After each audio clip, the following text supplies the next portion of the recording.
Sailing around the crooked arm of Cape Cod was once a nightmare, you know? Mariners called the waters off its coast the graveyard of the Atlantic. This was not just a dramatic nickname, it was a hard-earned title, paid for with splintered ships lost lives for centuries. Any vessel traveling between Boston and New York City had to face this dreaded route. The alternative was a much longer, more costly journey, so sailors took the risk. They pushed their ships into the open ocean, facing a 165-mile trek around the exposed peninsula, knowing that the sea was a fickle and often cruel master. The problem was simple, yet immense. The geography of Cape Cod created a natural obstacle course for maritime travel. Ships had to venture far out into the Atlantic, where they were vulnerable to the full force of ocean storms. These tempests could appear with terrifying speed, turning a calm sea into a chaotic swirl of massive waves and howling winds. Sailors had to be constantly vigilant, watching the skies and feeling the subtle shifts in the weather. The dangers of the open sea around Cape Cod were numerous and well known to every sailor who plied those waters. The most obvious threat came from the weather. The area is notorious for its sudden, violent storms. Nor'easters that sweep down the coast with ferocious power. Storms could whip the ocean into a frenzy, waves tall enough to swallow a small vessel whole. Winds could shred sails to ribbons. Winds could snap masts like twigs. Ships caught in such storms were at the mercy of the elements, crews fighting for survival. Beyond the storms, the seafloor itself was a hidden menace. The waters are littered with shoals, vast, shifting underwater sandbars, Pollock Rip, peaked hill bars, Nauset shoals. These ridges could lie just a few feet below the surface, invisible until it was too late.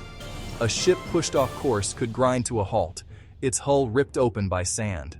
Hundreds of ships met their end this way, stranded and broken by relentless waves. The currents added another layer of danger. Strong tidal currents swirl around the cape, creating confusing patterns. A captain might think he was steering safely, only to be pulled toward the shoals by an unseen current. Fog was another frequent enemy. Thick blankets of fog could roll in with little warning, cutting visibility to almost zero. Before radar, a ship in dense fog was essentially sailing blind. These hazards together made the journey a terrifying ordeal. A typical voyage felt like a gauntlet. The cost of this dangerous sea route was measured in more than just lost cargo and delayed shipments. The true price was paid in human lives. Over the centuries, it is estimated that more than 3,000 shipwrecks occurred in the waters around Cape Cod. Each of these wrecks was a tragedy, a story of terror, desperation, and often loss. When a ship went down in a storm or broke apart on a shoal, its crew faced a grim struggle for survival in the cold, churning waters of the Atlantic. Many did not make it. The beaches of the Outer Cape became known for washing ashore not just wreckage, but the bodies of drowned sailors. For the families of the men who went to sea, life was a state of constant worry. A wife whose husband was a fisherman or a merchant sailor would watch the weather with a knot in her stomach. A storm brewing on the horizon was not just an inconvenience, it was a potential death warrant for her loved one. News traveled slowly in those days, and it could be weeks or even months before a family knew for sure whether a ship and its crew had made it safely to port or had been lost to the waves. This uncertainty was a heavy burden, a shadow that hung over the coastal communities whose livelihoods were tied to the sea. The economic impact of the shipwrecks was also devastating. A single lost vessel could represent a lifetime of savings for its owner.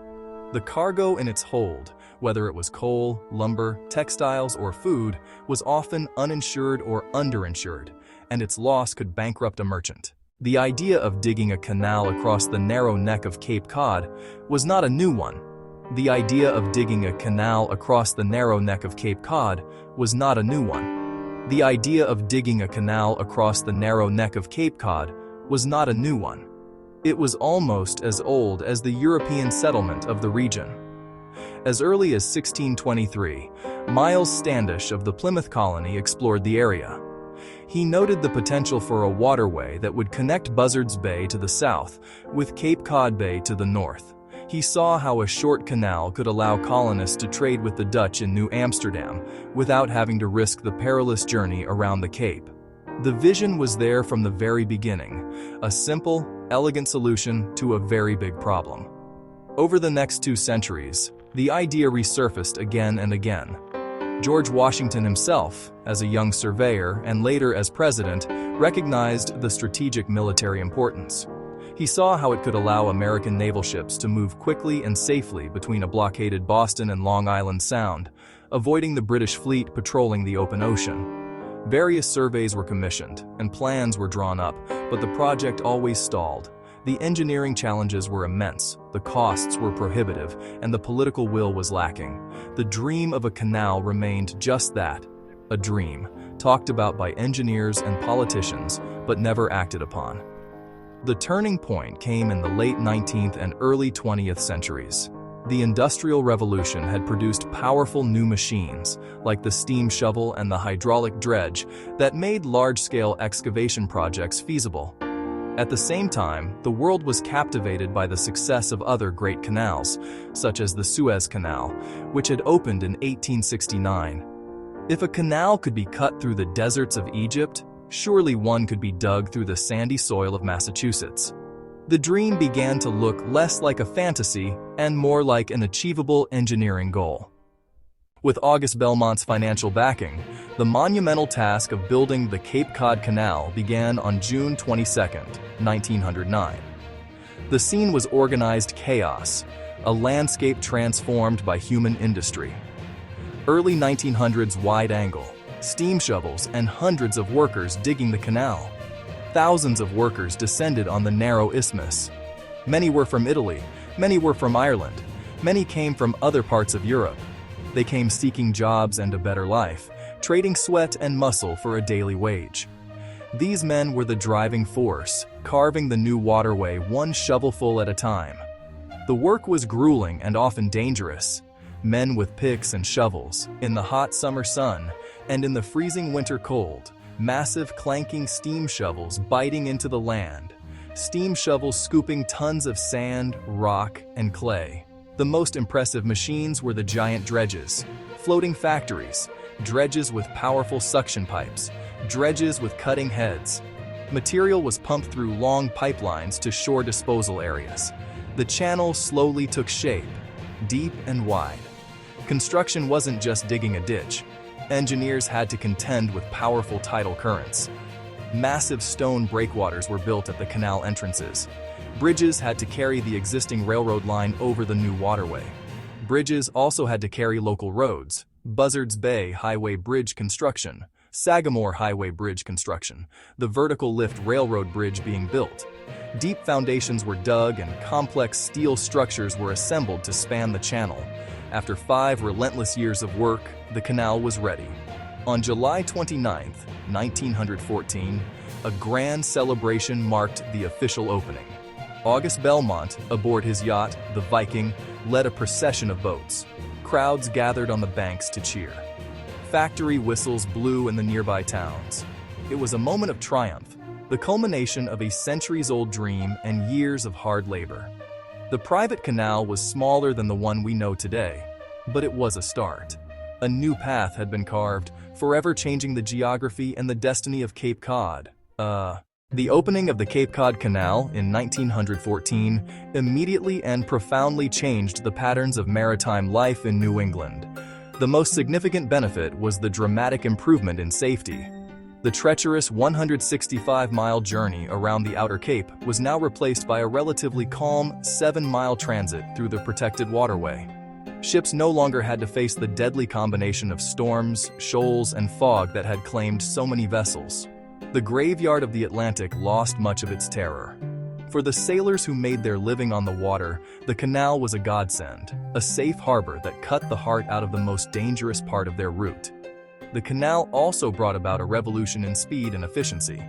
The trip through the canal took only an hour or two, compared to the day or more it could take to sail around the Cape. This saved a huge amount of time, an average of 65 miles and many hours of sailing.